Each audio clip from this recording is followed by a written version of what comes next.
Alors, donc, cette présentation est titrée Technologie des pans, mais bon, c'est un titre un peu racoleur. Il ne s'agit pas de la description d'une technologie, évidemment, je vais plutôt présenter un certain nombre d'hypothèses que je peux classer en deux catégories. D'une part, des principes de physique avancés, qui sont toujours contestables, mais qui me paraissent cruciaux, et des principes technologiques partiels et encore incertains. Voilà. Donc, vous voyez, mes idées sont pas figées, c'est juste l'état de mes réflexions actuelles qui est fait pour évoluer. Et d'autre part, je précise que le modèle global que je vais présenter n'est pas du tout exclusif d'autres approches proposées par d'autres physiciens. On peut partir d'angles complètement différents, par exemple l'antimatière, dont je ne vais pas parler. On peut partir de l'intelligence artificielle, etc. Donc, en fait, toutes les approches qui existent sont à considérer dans leur globalité. Et à mon avis, c'est que comme ça qu'on arrivera à élucider le big problème. Alors donc, pour essayer de tenir dans les temps, parce que c'est extrêmement riche et ça va pas être facile à comprendre, j'ai préparé un PowerPoint que je vais essayer de partager. Voici donc les principes fondamentaux qui ont orienté donc ma pensée. C'est pas une hypothèse, donc vous voyez, c'est plutôt toute une kyrielle d'hypothèses dont les principales que j'ai mis en noir sont pas de moi, hein. Donc première hypothèse fondamentale, la réalité est faite de conscience information évidemment, parce que on peut pas distinguer l'information et la conscience. L'espace et le temps sont émergents, ça en physique c'est quelque chose qui est de plus en plus clair. Le modèle holographique qui a beaucoup de succès à l'heure actuelle a tendance à le montrer aussi. Donc, il faut considérer l'espace et le temps comme interprétés par la conscience, en fait. C'est-à-dire qu'il n'existe pas de réalité en tant que telle qu'on l'aperçoit, du moins. Donc, la matière serait de l'information, comme d'ailleurs dans la théorie des cordes, hein, l'information vibratoire. Et alors, très, très important, la gravité ne serait pas une force, mais elle serait d'origine anthropique. Éric Verlin II étant le premier à avoir proposé ça, ça a été très contesté, mais ça revient en force. Anthropique, ça veut dire que la réalité, la gravité, de même que le présent, serait généré par un flux d'informations, et c'est d'ailleurs le flux d'informations qui engendre le présent qui serait à l'origine de la gravité. Et s'agissant d'un flux, c'est un flux qui vient du futur, et donc la réalité ne se créerait pas dans le sens du temps, comme on le considère habituellement. Il y aurait pas, le temps n'existe pas, ça a souvent été dit. Ça veut dire quoi? Ça veut dire que nous sommes plongés dans un flux d'informations qui vient du futur. Et ensuite, les trois principes suivants, ça vient de moi-même. Donc, il s'agit de la flexibilité de l'espace-temps, de la nécessité de rajouter 6 dimensions pour décrire cette flexibilité, et de la nécessité de rajouter un temps supplémentaire pour décrire justement l'évolution de l'espace-temps hors du temps. Alors tout ça, ça pourrait avoir l'air d'être, comme diraient certains, de la pataphysique, sauf que pour ces trois derniers points, je les ai publiés dans des revues à comité de lecture internationales, dont 2 fois dans Annals of Physics. Et on retrouve donc aussi évidemment dans des actes de colloques, des revues, mais aussi des archives scientifiques.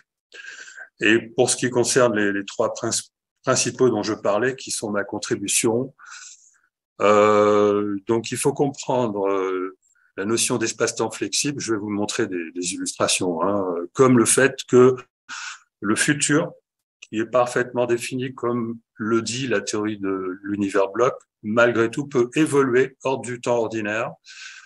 Dans un temps cybernétique, on est obligé de rajouter un autre temps. D'ailleurs, c'est aussi une proposition de Carlo Rovelli. Sous l'influence des vibrations quantiques du vide, que l'on peut décrire avec 6 dimensions additionnelles. Et on retrouve d'ailleurs 7 dimensions supplémentaires. On les retrouve dans la théorie M, la fameuse théorie M, qui a perdu beaucoup de sa crédibilité au début des années 2000, mais qui en retrouve aujourd'hui parce qu'on les retrouve dans le modèle holographique. Donc voilà comme introduction aux fondamentaux.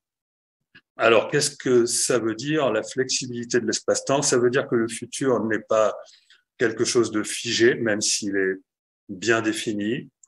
On peut le considérer comme étant flexible, c'est-à-dire, bon là, métaphoriquement parlant, je vais représenter un futur qui flotte sur sur l'océan du vide. Et donc, on conçoit la possibilité que le futur puisse changer, mais on peut le représenter autrement. Là, ça serait plus d'une manière, disons, individuelle. La vie d'un individu peut changer au cours du temps, mais ce changement, évidemment, va se faire hors du temps.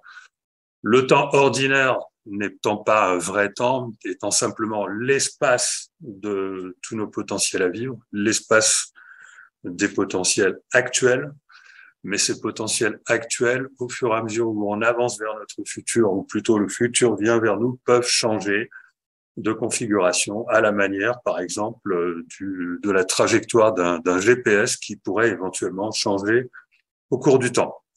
Et donc, la question cruciale ici, on va comprendre que c'est très important pour comprendre le phénomène des pans, c'est comment ces potentiels futurs se transforment en une seule réalité. C'est vraiment la question centrale sur laquelle aucun physicien n'est d'accord. Hein. Enfin, bon, il y a énormément de théories, de façons de décrire le futur. Il y a encore beaucoup de physiciens qui pensent que le futur se crée encore dans le présent, mais ils changent aussi d'idée. Et donc, la conséquence principale du fait de considérer notre futur comme déjà réalisé est qu'on peut dissocier le cerveau et la conscience et introduire un concept qui est celui de densité de temps. C'est-à-dire que la densité du temps ou inversement l'épaisseur de temps, c'est le temps qui est de l'ordre de la seconde dont on a besoin pour acquérir l'information qui nous donne la conscience du temps. C'est le temps, c'est-à-dire que si nous n'avions pas conscience, nous aurions un cerveau, disons, aveugle, et à ce moment-là se poserait pas le problème de la densité du temps, puisque à tout moment, on avance mécaniquement vers le futur et on pourrait considérer qu'il existe un front du présent. Or, tel n'est pas le cas. Nous avons une conscience et pour que cette conscience puisse exister, il faut considérer qu'elle se déploie dans une fenêtre temporelle qui est de l'ordre de la seconde pour qu'on puisse percevoir tous nos sens. Et c'est donc dans cette densité de temps que nous sommes tous d'une certaine manière enfermés. Et il se passe quelque chose de... Donc vous voyez que là j'ai représenté ce que j'ai appelé une épaisseur de temps de la conscience qui correspond à la densité dans laquelle nous vivons et qui est de l'ordre de la seconde.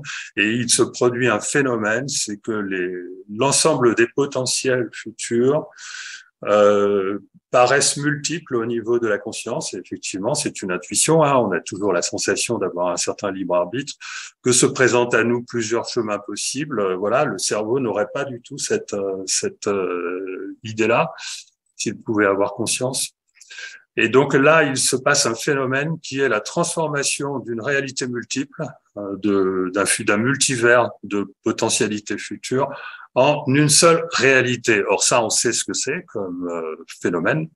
C'est tout simplement le phénomène de la décohérence qui est parfaitement décrit, partiellement décrit en mécanique quantique. C'est la fameuse transition entre le quantique et le classique, sur lequel il y a encore beaucoup de mystères.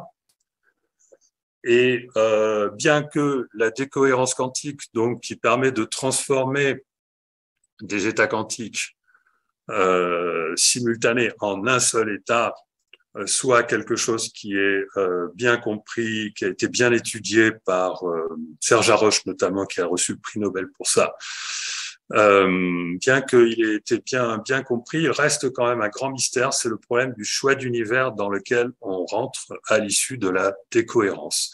Et c'est un problème analogue au phénomène de réduction du paquet d'ondes, qui est bien connu là aussi en mécanique quantique. C'est-à-dire que la réduction du paquet d'ondes, c'est un mystère. On ne sait pas comment se fait le choix dans la réduction d'état, et c'est ce qui fait dire aux physiciens qu'on a là un hasard fondamental qui intervient dans la fabrique de la réalité. Alors, il y a des hypothèses en physique moderne. Une hypothèse en vigueur qu'on rencontre très souvent, c'est que la gravité pourrait être à l'origine de la décohérence, c'est-à-dire du choix qui est fait lors de la décohérence. Mais on n'a pas de preuve expérimentale de ça. C'est donc contesté, et moi je propose une approche, une inversion de causalité, parce que vous avez vu tout à l'heure que je disais que la réalité ne se crée pas du passé vers le futur, mais du futur vers le passé, c'est-à-dire qu'on reçoit un flux d'informations du passé, donc le futur du futur, pardon, donc le futur peut influencer le présent. Et donc, à ce moment-là, on peut inverser la causalité et dire que c'est pas la gravité qui serait la source de la décohérence, mais la décohérence qui serait la source de la gravité. C'est-à-dire que c'est au moment où des potentiels multiples correspondant au futur proche sont en train de se transformer en une seule réalité que se produit la décohérence qui crée elle-même d'ailleurs la structure même de l'espace-temps unique. Le phénomène de la décohérence est de mieux en mieux étudié aujourd'hui parce qu'il a des applications très pratiques, notamment pour la réalisation des ordinateurs quantiques. Et il est apparu une discipline qu'on appelle la thermodynamique quantique hors d'équilibre. Alors là, on va rentrer dans un point clé. Il s'agit d'un nouveau champ d'études en physique, donc qui consiste à étudier la dynamique des systèmes quantiques atomiques placés dans un environnement à configuration stationnaire hors équilibre thermique.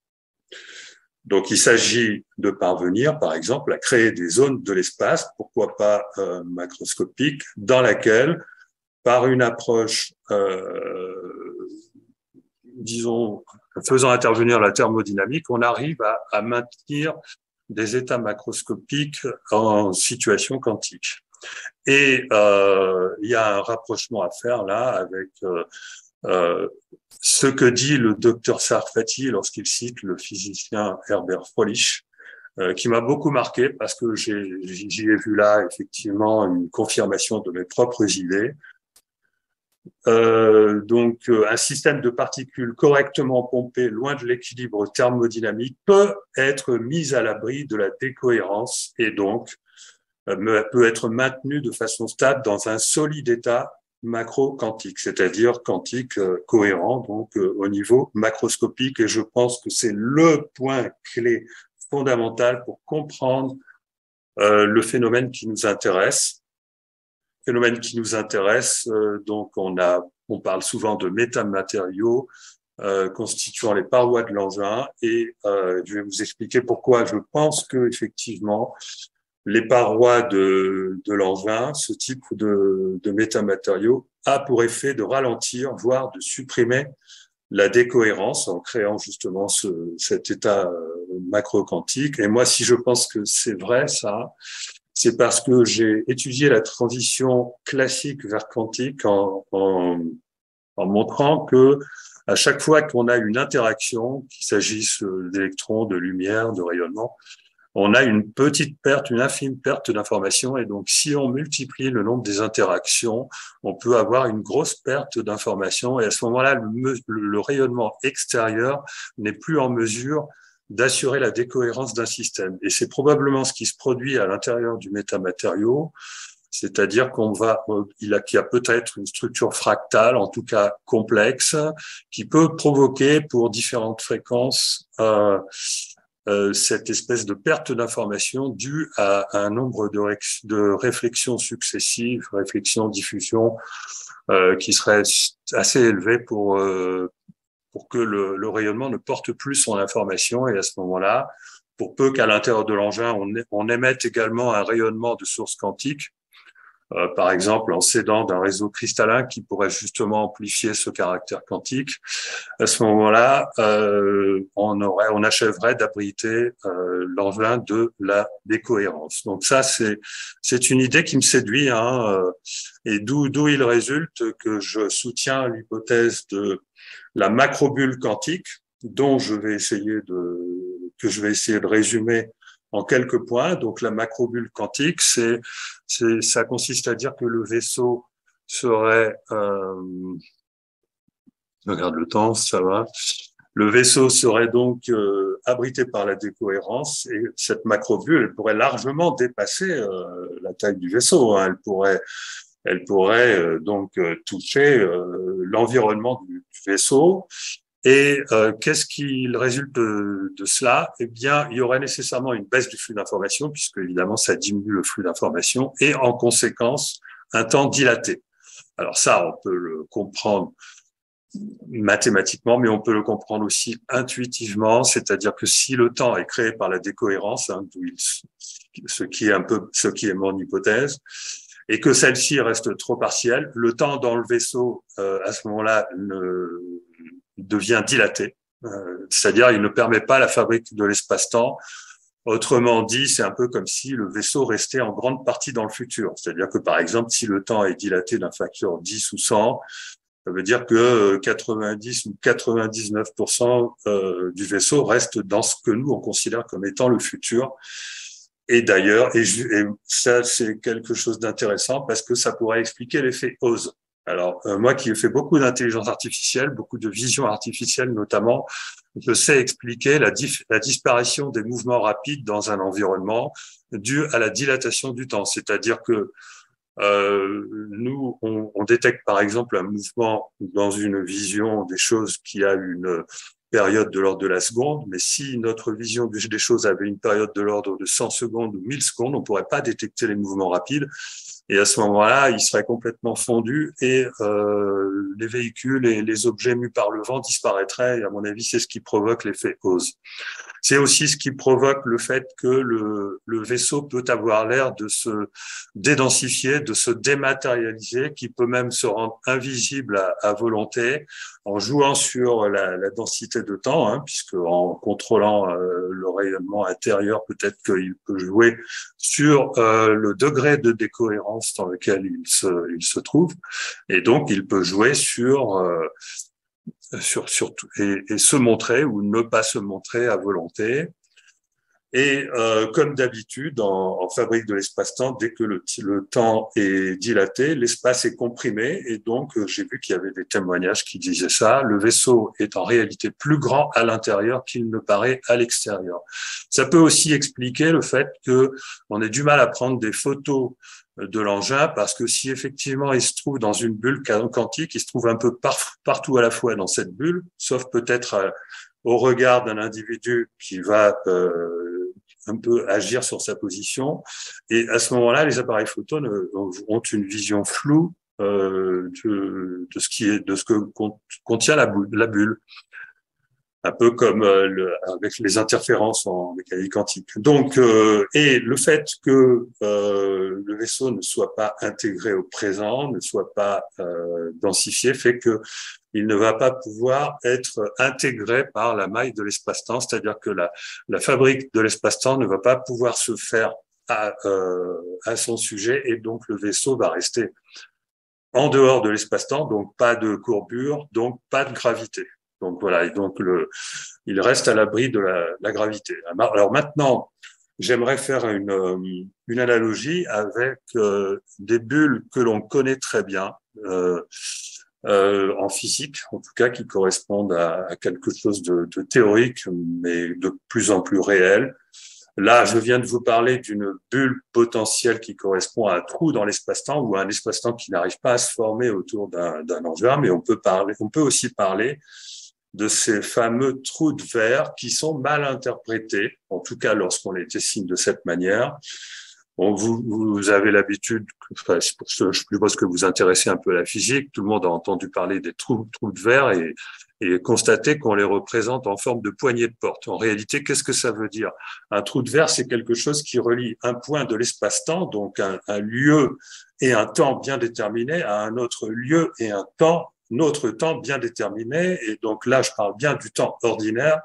Et si on regarde les choses dynamiquement, c'est-à-dire qu'on fait bouger le temps, on n'a pas de poignée de porte, en réalité. On a, à un moment donné, dans le passé, l'apparition d'une bulle dans lequel peut éventuellement s'échapper un engin, et cette bulle, elle sort de l'espace-temps pour réapparaître éventuellement sous forme de trou blanc un peu plus tard dans le futur, enfin, ou plutôt même immédiatement dans le futur. Mais vous voyez qu'en réalité, les trous de verre tels qu'on les décrit en physique ne sont pas des poignées de porte, ne sont pas des portails, ce sont des bulles, c'est-à-dire ce sont des pans.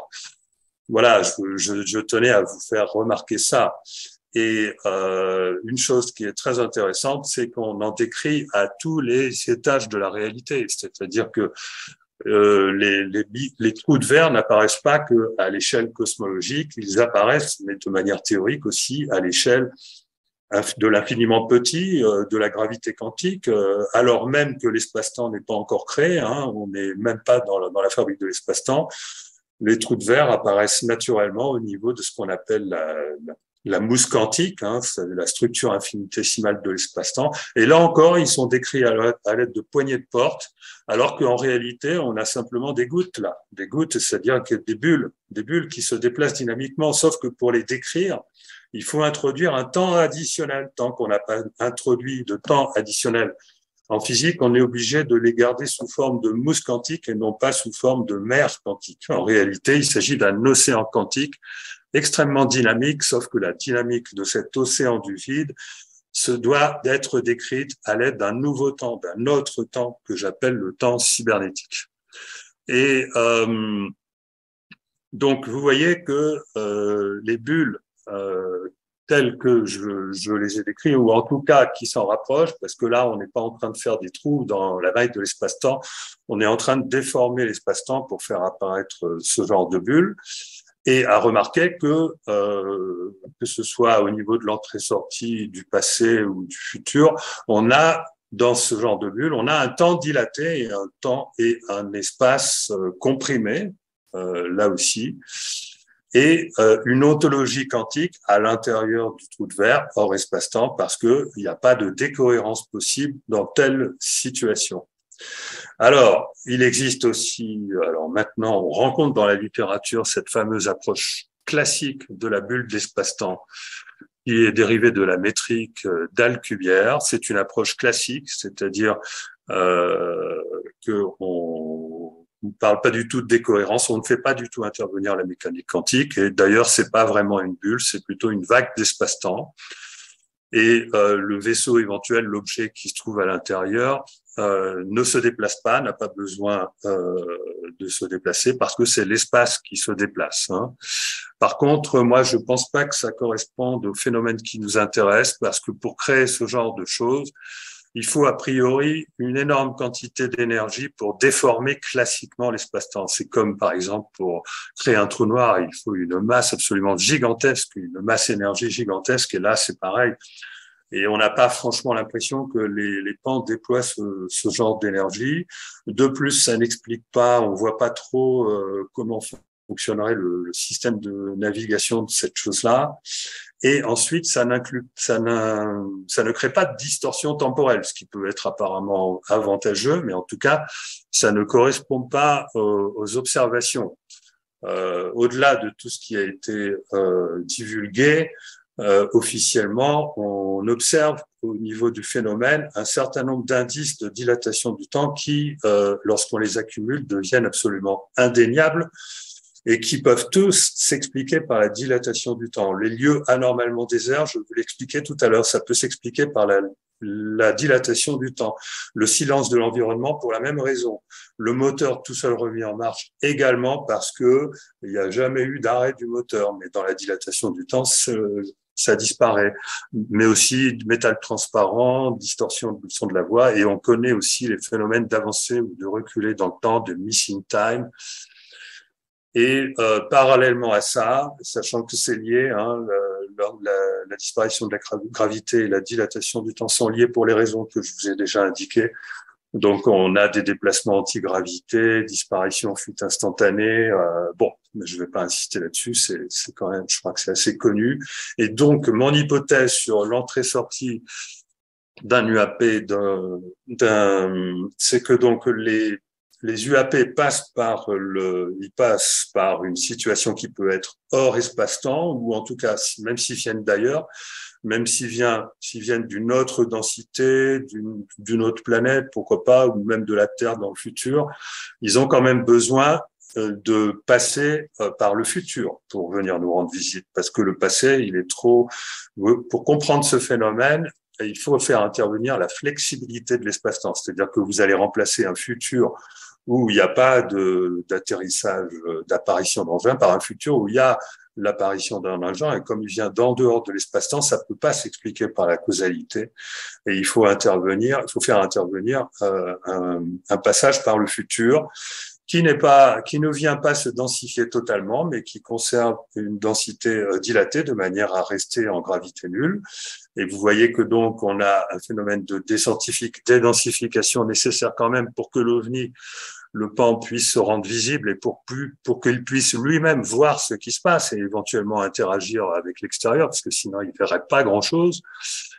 Et ce qui est intéressant là-dedans, c'est que lorsqu'il repart, eh bien, en fait, il a déjà vu finalement sa sortie avant même d'être entré dans l'espace-temps. C'est-à-dire qu'en fait, nous, on voit les choses. Nous, par exemple, on est capable d'imaginer qu'on vient s'intéresser localement à une zone de l'espace, mais eux, ils viennent s'intéresser localement à une zone de l'espace-temps. C'est-à-dire que c'est pas seulement dans un environnement spatial avec une certaine épaisseur, mais c'est aussi dans un environnement temporel avec une certaine épaisseur.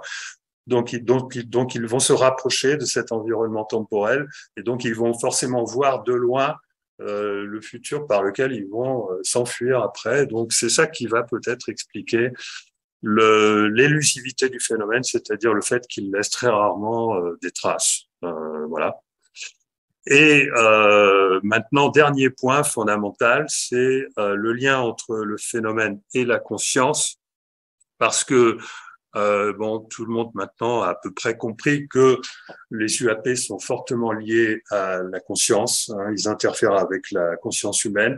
J'ai lu plusieurs fois que les témoins ont la sensation parfois de commander à l'OVNI, qui peuvent avoir la capacité de zoomer sur l'OVNI, la sensation d'être télépathiquement observé, et puis il y a tous ces effets dont j'ai déjà parlé, l'effet Oz. Et ça peut s'expliquer si effectivement les témoins se retrouvent à l'intérieur de la bulle, puisque là, ils se retrouvent dans une situation où leur conscience se retrouve dans une épaisseur de temps dilatée. Et là, on a des phénomènes qui ressemblent à ce que relatent les témoins d'expériences de mort imminente. Et donc, ce rôle de la conscience avec les pans, c'est un indice puissant, à mon sens, de dédensification locale de l'espace-temps, avec effectivement un temps dilaté, qui d'ailleurs expliquerait l'élusivité. Et donc, je termine avec, voilà, je ne fais pas franchement de conclusion, mais sur la question de la propulsion, écoutez, moi, je n'ai pas l'impression qu'il y ait besoin de propulseur, parce que hors espace-temps, ou disons dans une bulle quantique, il n'y a pas de temps. Et il n'y a pas réellement d'espace. Hein. On est dans un hyperespace qui correspond au multivers de conscience, je vous les ai illustrés tout à l'heure, où les possibilités temporelles sont en fait des possibilités spatiales, c'est-à-dire le temps est en réalité transformé en espace. Et ça, la transformation de temps en espace ou même d'espace en temps, c'est un classique en physique aujourd'hui. Hein. Aurélien Barraud vous l'expliquera très bien. Même si c'est difficile à imaginer, il faut s'y faire. Hein. Et donc, à l'intérieur d'une bulle, on a une absence de thermodynamique, on a une absence de mécanique, il n'y a pas de temps. Donc, il n'y a pas de problème, pas besoin de propulseur. L'information est conservée, il n'y a pas de dégradation, il n'y a pas de gravité, donc pas de masse ni d'inertie. Et donc, qu'est-ce qui empêcherait de se mouvoir? Alors, Et c'est là qu'on va retrouver le principe du trou de verre, parce que le principe de l'ouverture d'un trou de verre se marie très bien avec l'idée des ondes de torsion. Les ondes de torsion, c'est les Russes qui appellent ça comme ça, qui font intervenir 3 à 6 dimensions supplémentaires. Si vous voulez, en Occident, on les appelle les ondes scalaires. Elles sont contestées, évidemment. Ce sont des ondes, si vous voulez, on tord l'espace. En même temps qu'on fait une compression de l'espace, on le tord, et ça se propage de manière instantanée. Et donc, la conscience pourrait créer ce genre de micro-trous de verre par la pensée, donc, qui relierait l'origine et la destination via des ondes de torsion. C'est une idée qui me séduit, hein. Je suis pas en train de vous dire que c'est pas une parole d'évangile, ça peut être modifié au cours du temps. Et alors là, on a quand même un souci, c'est qu'il faut que le pilote parce que sinon le pilote il part tout seul, hein, donc il laisse tomber son vaisseau. Et donc pour avoir un déplacement du vaisseau réellement piloté, il faut que le pilote soit organiquement relié à son vaisseau et que donc le vaisseau soit en quelque sorte vivant. Vivant, ça veut dire quoi? Ça veut dire qu'on est en autologie quantique et que le vaisseau, quantique dit vibratoire, et le vaisseau, il est réglé sur la même fréquence entre guillemets vibratoire que la conscience du pilote, et c'est comme ça que et même avec des occupants qui seraient passifs, c'est comme ça que donc le vaisseau arrive à se déplacer avec tous ses occupants.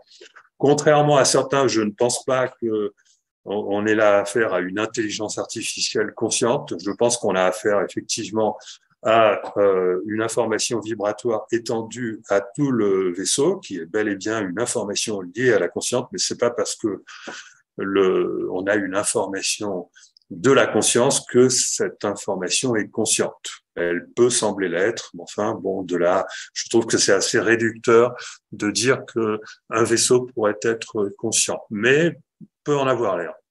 Et donc, le vaisseau serait déplacé par la conscience intuitive extraneuronale du pilote. Alors, attention, je précise bien la différence entre conscience intuitive extraneuronale et conscience analytique intraneuronale. C'est le docteur Charbonnier d'ailleurs qui fait cette distinction, et il a raison. La conscience analytique, c'est-à-dire la conscience qu'on utilise pour raisonner, pour réfléchir, pour être logique, pour penser en général, et qui est d'ailleurs dominante chez nous, c'est pas cette conscience-là qui peut permettre de déplacer un vaisseau. C'est bel et bien la conscience d'ailleurs qui subsiste après la mort, hein, parce que la conscience analytique, elle disparaît avec la disparition du cerveau.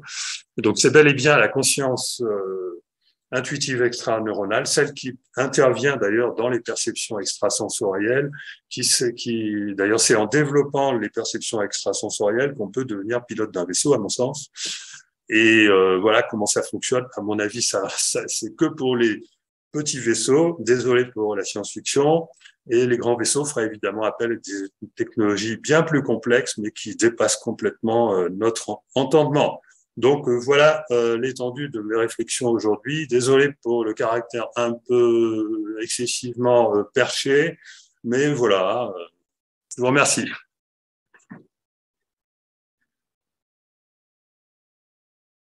Je vais peut-être revenir sur... Voilà. Najib, on ne t'entend pas. J'attends les questions.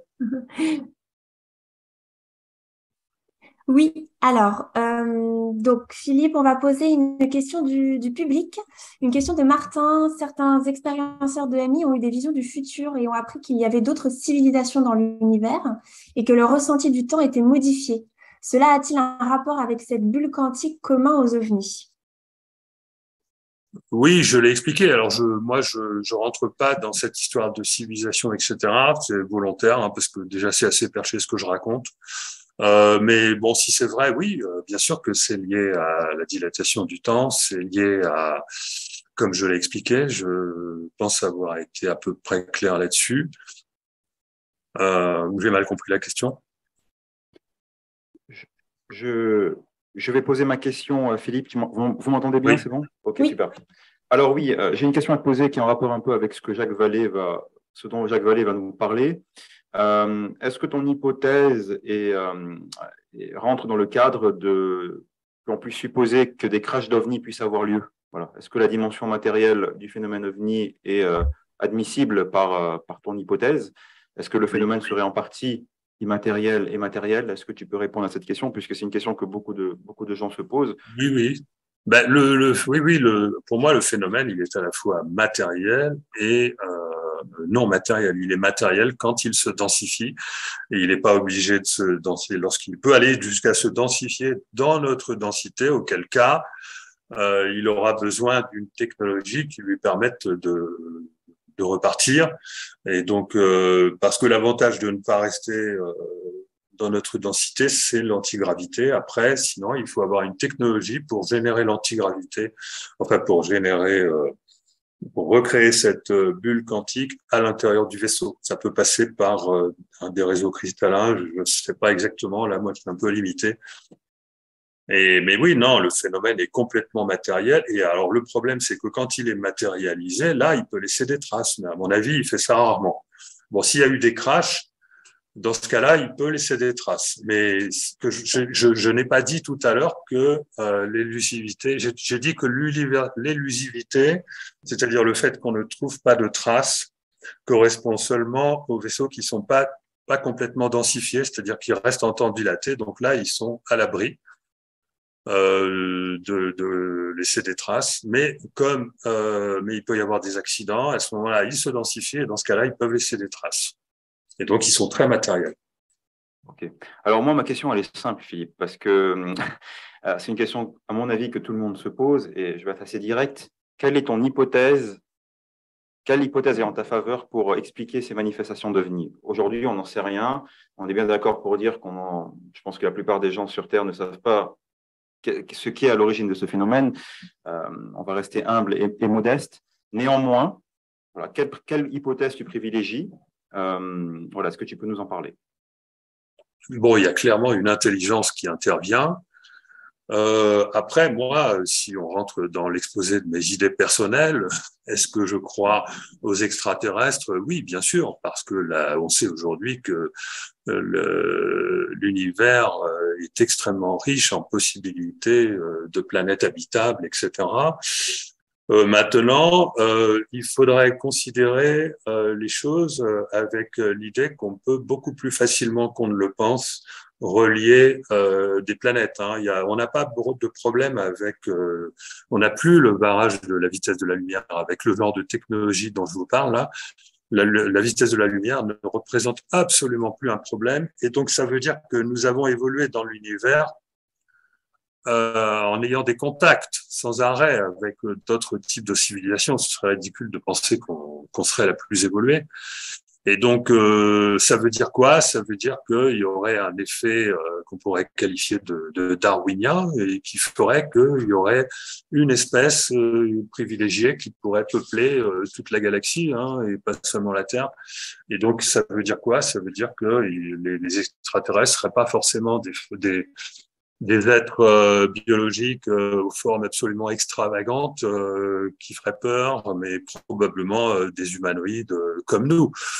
Mais pas que, parce qu'on peut aussi considérer, comme certaines théories le disent, que toute vie animale est susceptible d'évoluer vers une vie humanoïde. Bon, pas sur la Terre, chez nous, on vient du singe, mais peut-être que sur d'autres planètes, la planète des lions, il y aurait des formes humanoïdes qui évolueraient vers une tête de lion.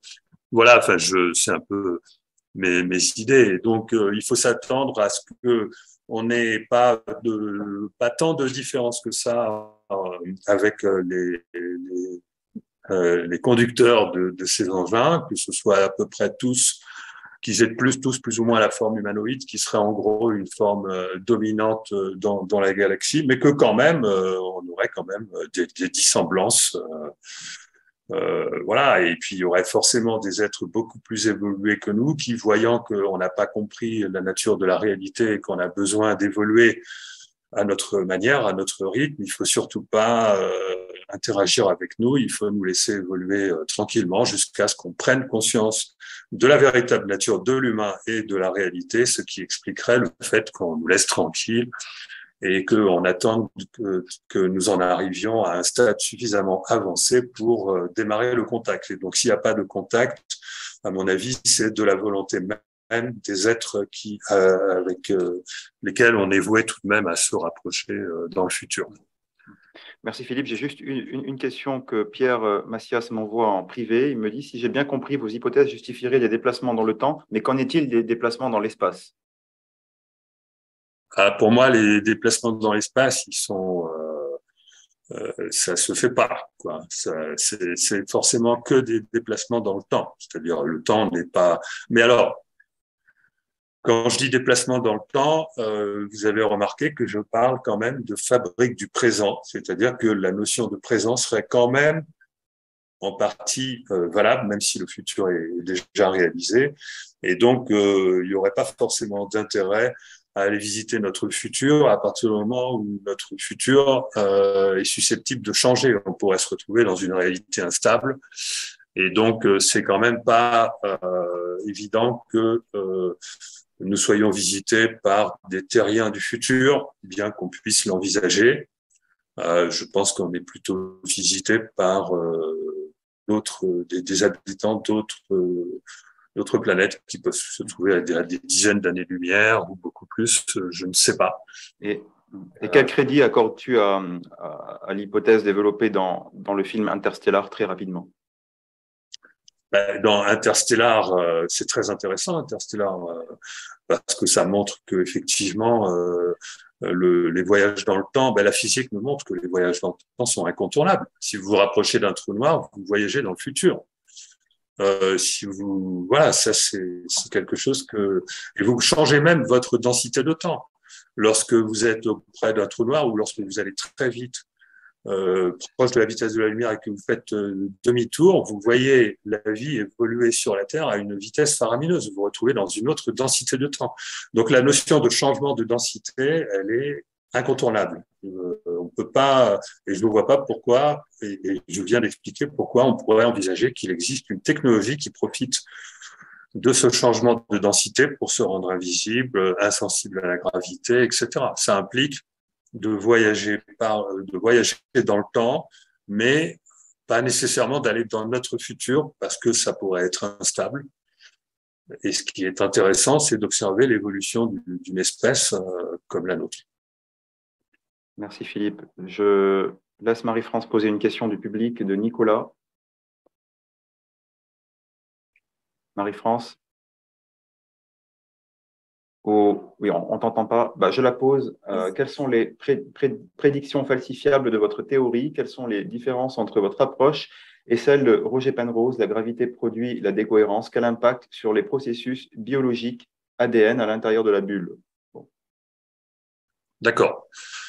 La gravité produit la décohérence, c'est la même chose que la décohérence produit la gravité si on considère les choses dans le sens inverse du temps, comme je le propose. Ensuite, les hypothèses falsifiables, j'ai montré que la dilatation du temps permet d'expliquer beaucoup d'observations, y compris l'antigravité.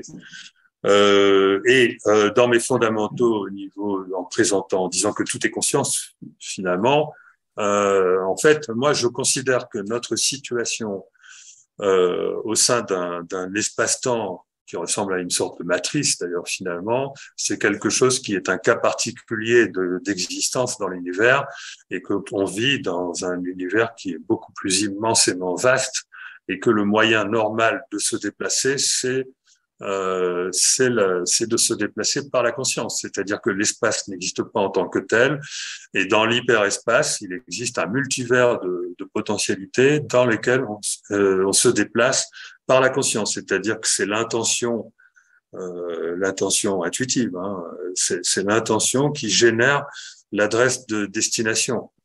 Bon, et ça, c'est quelque chose qu'on retrouve dans les voyages chamaniques, dans les expériences de mort imminente, dans les expériences de sortie de corps, même dans les perceptions extrasensorielles, où on peut considérer qu'il y a une partie de la conscience ou de l'énergie de la conscience qui va voir, qui ramène de l'information Et aujourd'hui, alors d'ailleurs, j'en ai pas parlé, j'aurais pu en parler. Il y a beaucoup de papiers scientifiques, énormément de papiers très sérieux, pas forcément toujours considérés comme tels, mais qui démontrent que la conscience est non locale. Il y a un article très intéressant de Radin et compagnie qui est sorti il y a pas longtemps là-dessus. On peut démontrer aujourd'hui que la conscience a des propriétés non locales de vision à distance d'une part, de vision dans le futur d'autre part, et voilà, et d'autres propriétés non locales. Et qui dit conscience non locale dit conscience qui peut se déplacer effectivement en produisant vibratoirement une adresse de destination, comme je l'ai dit, à mon avis, sous forme d'ondes de torsion qui créent des trous de verre. Et ça, c'est la situation normale de la vie dans l'univers, en fait, à mon sens. Et nous sommes simplement dans une situation particulière qui vient du fait que nous sommes tous collectivement des milliards de milliards à créer la même réalité. Et dans ce cas-là, évidemment, comme c'est une réalité pour tout le monde, et donc on fait pas ce qu'on veut, il faut attendre très longtemps avant de vivre dans le futur le résultat de nos intentions. Voilà. C'est d'ailleurs cette théorie que j'avais proposée initialement, que Jacques Vallée avait remarqué, c'est comme ça qu'il m'a contacté, parce que lui a vu le lien entre le phénomène de synchronicité et la technologie des ovnis, parce que ça faisait intervenir une rétrocausalité d'ailleurs. Hein. Et donc voilà mon point de vue, c'est-à-dire on peut s'habituer aisément à l'idée que la conscience est un système de navigation. Et dans mes derniers écrits, j'insiste souvent là-dessus. La conscience est déjà un système de navigation. Ça, je pense que c'est peut-être ma conclusion générale. La conscience est un système de navigation. Nous sommes déjà équipés d'un système de navigation. Merci Philippe. Marie-France a une question aussi, peut-être la dernière, puisqu'on fera après une petite pause. Oui, donc merci Philippe. Pour faire la transition avec l'intervention d'Avilab qui va suivre, comment entrevois-tu la recherche concernant la technologie des pans et dans quelle mesure ce phénomène pourrait selon toi répondre ou être au service des défis et enjeux du monde actuel? Alors, cette recherche, elle est connexe avec celle de la fabrication des ordinateurs quantiques. Et je pense que au niveau macroscopique, on va obligatoirement se heurter à des problèmes thermodynamiques. Et donc, ce que j'ai parlé tout à l'heure, thème de recherche de la thermodynamique quantique, c'est quelque chose qui est un passage obligé, à mon avis, pour étudier la technologie des pans. Hein. Ça suffira pas. Il faut essayer de comprendre comment est-ce qu'on fait pour créer un rayonnement de source quantique suffisamment. Est-ce qu'il a besoin d'être puissant? Je ne sais pas.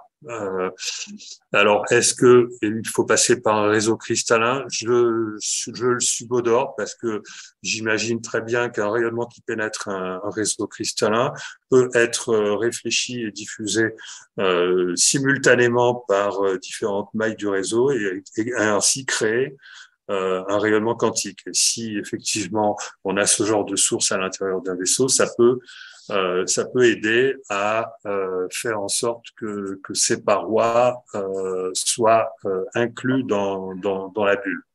Mais cela dit, moi, je me pose encore des questions, à savoir comment, parce que on sait que, enfin en physique, on sait qu'un rayonnement interagit rarement avec un autre rayonnement, qu'il faut passer par une interaction matière pour qu'il y ait un échange d'informations.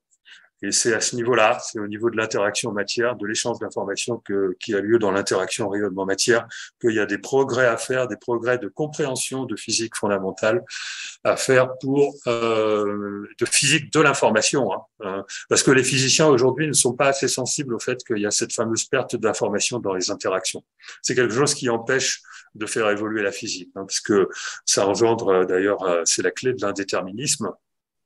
Et on sait qu'il faut passer par des vibrations quantiques pour résoudre pour mieux comprendre.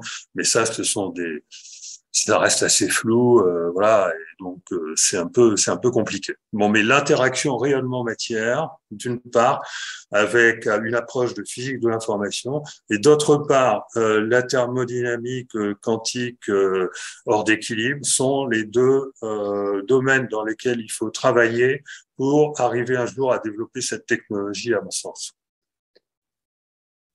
Merci, merci Philippe.